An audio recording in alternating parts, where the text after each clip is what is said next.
ఎక్కడ ఉండాలి? మౌనంగా. మౌనముగా మనం ఎక్కడ ఉండాలంటే, ఎన్నో ఇబ్బందుల్లో ఈరోజు మన కుటుంబాల్లో మనము ఉన్నాం. ఎన్నో ఇబ్బందుల మధ్య, ఎన్నో సమస్యల మధ్య ఇలా అనుకోకుండా ఇలా అయిపోయింది ఏంటి నా జీవితం అనుకునే పరిస్థితుల్లోకి మనం వెళ్ళిపోయాం. అలాంటప్పుడు కూడా మనం ఎలా ఉండాలంట?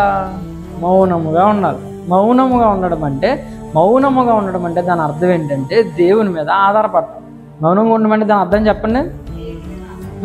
మౌనంగా ఉండమంటే నోటి మీద వేలేసి కూర్చోవడం కాదు. మౌనంగా ఉండడం అంటే నేను నా దేవుని మీద ఆధారపడ్డాను కాబట్టి ఈ టైంలో నేనేమైపోను, లేదా గజిబిజి అయిపోను, గలిబిలి అయిపోను, సతమతం అయిపోను, జుట్టు పీక్కోను.